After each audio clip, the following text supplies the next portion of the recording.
आज बन रही है रमज़ान के लिए स्पेशल ग्रीन चटनी, जो पकौड़ों के साथ निहायत ही मज़ेदार लगती है। तो आइए चल के हम इसकी रेसिपी देखते हैं।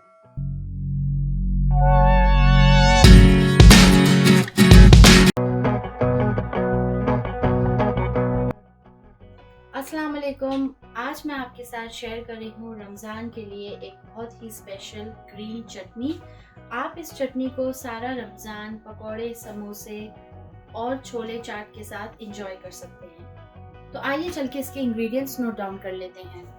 सबसे पहले मेरे पास है हरा धनिया। मैंने तकरीबन 1 गड्डी हरा धनिया लिया है। साथ ही मेरे पास है कुछ लहसुन। मैंने लिया है आधा टमाटर। मेरे पास है 1 टेबलस्पून के करीब सफ़ेद ज़ीरा, जिसको मैंने हल्का सा पहले तवे पे रोस्ट कर लिया है। और मेरे पास है ये तकरीबन 4 साबुत लाल मिर्चें, जिसको मैंने रात भर इमली के पल्प में सोक करके रखा था। अगर आपके पास गोल वाली साबुत लाल मिर्चें हैं, आप वो भी इसमें ऐड कर सकते हैं। और मेरे पास है 1 हरी मिर्च। मैं तकरीबन इतनी बड़ी हरी मिर्च इस्तेमाल करूंगी।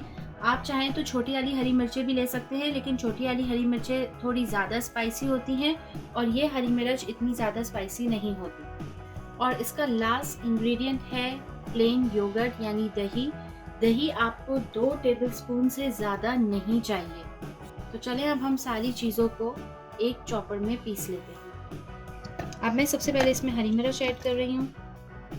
अब इसमें हम लहसुन ऐड कर रहे हैं, ज़ीरा भुना हुआ, आधा टमाटर, इमली और मिर्चें जो मैंने भिगोई हुई थी वो हम सारी इसमें ऐड कर देंगे। आपको इसमें बिल्कुल भी पानी ऐड नहीं करना है चटनी बनाते हुए, क्योंकि हम इसमें इमली ऐड कर रहे हैं। और हरा धनिया, इन सारी हरा धनिया को मैंने अच्छी तरीके से वॉश भी कर लिया है। मैंने चटनी पीसने के लिए सारी चीज़ें इस चॉपर में ऐड कर ली हैं। मैंने अभी सिर्फ और सिर्फ एक इंग्रेडिएंट जो है वो नहीं डाला, वो है दही। अब हम सारी चीज़ों को चॉप कर लेंगे।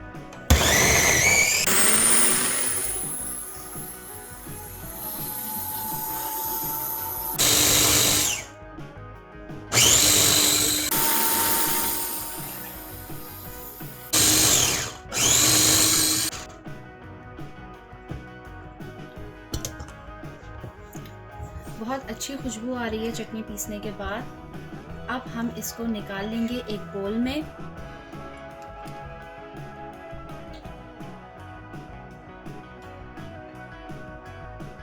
अब मैं इसमें ऐड करूंगी 1.5 टेबलस्पून के करीब दही। आप देख रहे हैं मैंने चटनी को तैयार करने के बाद इस पूरे बोल में सिर्फ मैं 1.5 टेबलस्पून योगर्ट यूज़ कर रही हूँ। अब इसको मैं रफली इस चटनी के साथ मिक्स कर लूँगी। हमें फेंटना नहीं है, बस इसको आप दही को चटनी के साथ अच्छी तरीके से मिक्स कर दें। अगर आप चाहें तो चटनी में थोड़ा सा पानी भी ऐड कर सकते हैं, अगर आपको थोड़ी इसको चटनी को पतला करना है, क्योंकि ये चटनी बहुत गाढ़ी होती है। और आखिर में इसमें आप नमक ऐड कर दें अपने टेस्ट के हिसाब से।